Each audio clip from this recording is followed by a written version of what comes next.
Makanya ini Bu, di daerah saya ini banyak yang sudah masuk PHK 2, tapi dia pendidikan masih SMA.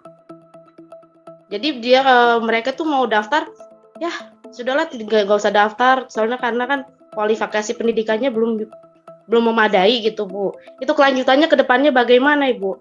Jadi mereka tuh ketakutan apakah nanti P1 yang masuk ke sekolah atau umum yang masuk ke sekolah kami itu akan tersingkir mereka yang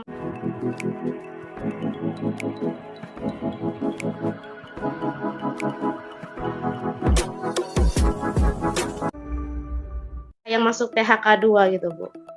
Ya, terima kasih Bu Suyanto. Langsung saja ya Bu ya, biar nggak lupa Bu Moderator. Jadi ya, jadi ASN ini adalah kalau undang-undang dalam undang-undang ASN definisinya adalah jabatan profesional. Oleh karena itu untuk mendapatkan harus melalui seleksi untuk mengetahui kualifikasi dan kompetensi.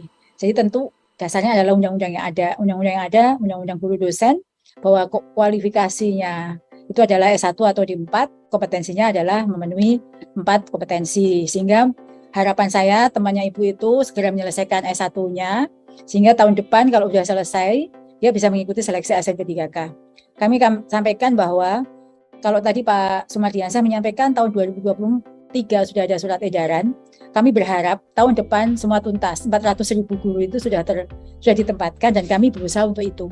Prof. Nunu, ini ada kegelisahan para seleksi yang belum lulus tahun 2021. Jadi pas dibuka sekarang kan formasi agama tiba-tiba dibuka nih Prof. Nu, karena tahun lalu kan belum dibuka, sekarang dibuka tapi langsung dia penempatan P1, P2, P3. Nah yang menjadi kegelisahan berarti mereka yang belum lulus itu apakah masih bisa mendaftar atau bagaimana Prof? Karena mungkin ada kecemburuan P1, P2, P3 yang agama baru saat ini buka tanpa ada tes. Makasih Prof. Jadi P1 itu sudah dapat tes Bu. P1 itu sudah ada tes, jadi P2 itu belum ada, dia harus mengikuti penilaian kesesuaian dulu, juga P3.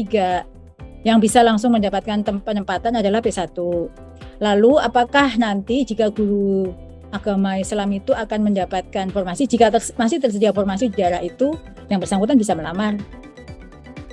Semua kan tergantung ketersediaan formasi Bu. Ya, intinya P1 yang ingat ya Bapak Ibu jangan khawatir. Jika tahun ini Pemda belum membuka formasi, kami di dalam Pak Menteri di dalam berbagai rapat sudah mengatakan kita akan tetap menyelesaikan guru ASN P3K ini di tahun 2023 dengan mekanisme yang sedikit berbeda. Kita sedang upayakan supaya tidak ada tarik ulur dengan Pemda. Dan bagi Bapak Ibu yang sudah lolos mempunyai label P1 tetap melekat sampai nanti, meskipun sudah mencoba turun prioritas gagal, P1-nya tetap melekat ke Bapak Ibu, jangan khawatir.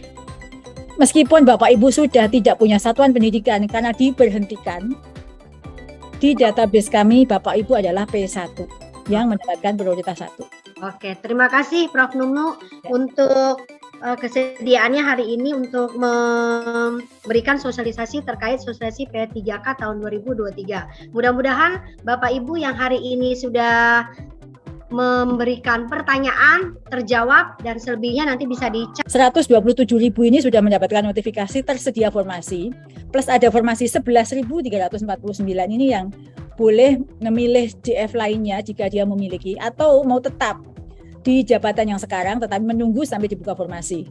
Jadi ada 127.186 plus 11.349. Nih, ini belum plusnya ya. Kemudian ini adalah P1. Kami sampaikan pada semua forum ini bahwa ya P1 ini atau disebut dengan prioritas 1 itu adalah guru lulus passing grade tahun 2021.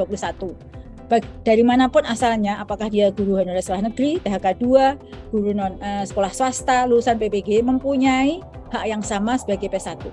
Meskipun mungkin guru tersebut sudah diberhentikan oleh sekolahnya, terutama di yayasan, karena dianggap keluar dari yayasan dengan memilih ASN P3K, tapi Bapak Ibu perlu tahu bahwa ini sekaligus jika forum ini tersiar secara luas, banyak pertanyaan yang masuk ke WA saya sampai kewalahan ya, hampir 24 jam guru-guru itu bertanya, apakah jika dia milih tidak lulus saat ini, apakah status P1-nya hilang?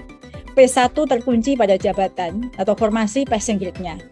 Jadi kalau dulu Bapak Ibu adalah guru SD, tapi tahun 2021 tidak tersedia formasi SD, kebetulan linearitasnya adalah IPA, kemudian memilih guru IPA di SMP dan tidak mendapat formasi tahun lalu, maka yang menjadi pertimbangan kita di dalam database kita lolos PG-nya adalah P1-nya, bukan guru kelas SD-nya.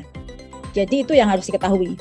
Mengapa saya guru kelas SD, di SD saya ada formasi, tapi kenapa saya nggak dapat? Karena Bapak waktu itu melamar sebagai guru IPA. Itu harus diketahui ya. Yang dikunci di P1 adalah passing grade-nya waktu mengikuti seleksi 2021 yang diuji saat itu. Karena kenapa? Karena yang dipakai sebagai acuan adalah nilai hasil uji yang mata pelajaran yang dipilih pada saat itu. Jika pemerintah daerah mengusulkan formasi kurang dari kebutuhan, maka P1 tersebut tidak akan mendapatkan formasi. Ya, tidak akan mendapatkan formasi. Karena tidak ada formasi di tempat Anda. Jadi kalau memaksa, pokoknya harus diangkat tahun ini. Tolong berikan jalan keluar. Karena kami sudah melakukan jalan keluar, Pemda tidak membuka formasi. Kemudian, ada P1 yang tidak mendapatkan penempatan karena memang terdapat kelebihan atau oversupply pada mata pelajaran tertentu di daerah tersebut. Nanti ada simulasinya. Lalu yang disebut P2 adalah prioritas 2, itu adalah guru THK 2 di sekolah negeri yang sudah terdaftar lebih dari 3 tahun. Nah, guru THK 2 ini adalah database adalah di PKN. P2 ini seleksi melalui observasi juga. Dan 127.232 adalah formasi untuk P3. P3 adalah guru-guru, seluruh guru honorer di sekolah negeri yang mengabdi lebih dari 3 tahun. Ini salah ya, bukan lebih, kurang ya, lebih dari 3 tahun, juga melalui seleksi kesesuaian. Guru honorer sekolah negeri ini itu mungkin sama dengan guru-guru lolos passing grade. Ada yang masa kerjanya 3 tahun minimal, ada yang sampai mungkin 15 tahun, mungkin juga 20 tahun, yang tahun 2021 belum beruntung lulus ambang batas. Dia adalah sama-sama guru yang harus kita perjuangkan. Nah, namun penempatan P1 ini ada semacam persyaratan di dalam Permenpan RB tidak menggeser guru honorer lain yang sudah ada di sekolah.